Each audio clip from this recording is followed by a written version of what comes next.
You leave a cemetery in a certain area and you realize what you actually put back together and made respectable again. Oh, it's rewarding. To me, that's the most rewarding part.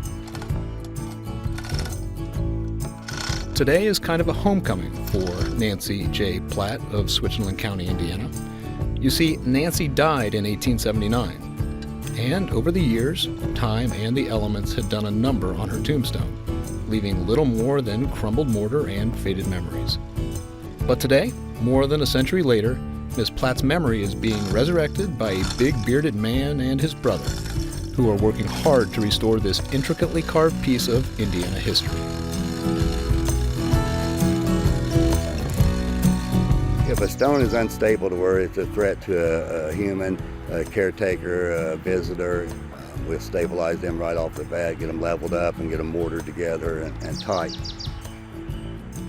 That bearded man is John Walt Walters, better known in his trade as the Graveyard Groomer.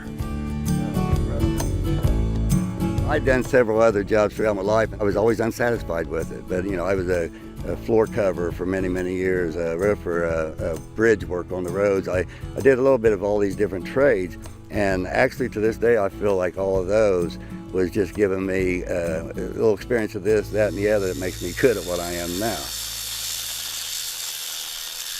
Back in 1996, Walt was working for the county highway department near his home in Connersville. One of his responsibilities was mowing the grass at the area's pioneer cemeteries. As he started to work, he noticed the often intricate carvings on the headstones, as well as the wear and tear brought about by years of neglect. The sight of broken and cracked headstones began to trouble Walt and motivate him to do something about it. It was the artwork that really grabbed my attention, of being able to save that, and then realizing what more I was saving by the history of the region, and on and on and on.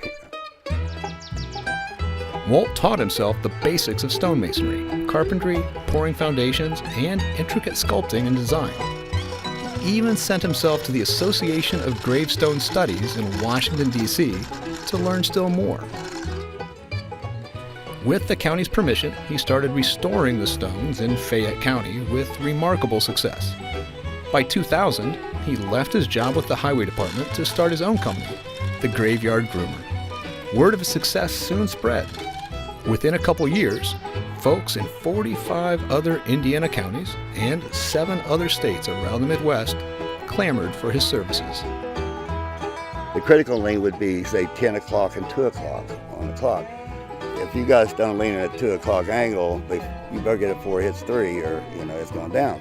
And so those become your big issue. And if the stone's got a serious lean that when it falls, it could break the neighbor's stone, now you've got 2 problems.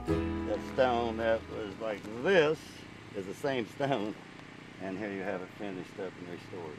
I had to put all that back in it. Today, Walt is booked 2 years in advance in order to help various cities and counties restore their heritage. He also conducts seminars to pass along to others stories of the challenges he has overcome and the wisdom he has gained.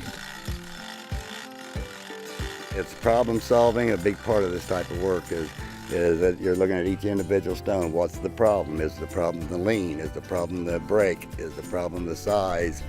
And then the solution comes. It's more than just a piece of stone. You think about when the person lying there and how many of the families would come and say prayers, shed tears, gather there, and you can almost get a sense of these families coming in, doing their grieving and mourning. Finally, the families go and they're gone, and then that's when the stone usually gets neglected and then been forgotten about. For me to be the guy to come back around and for whatever reason reset it and make it back in that respectable condition, it's realizing that that's more than just a chunk of marble. It's more than a chunk of limestone. It's someone's, an entire generation or family, their loved one at one time.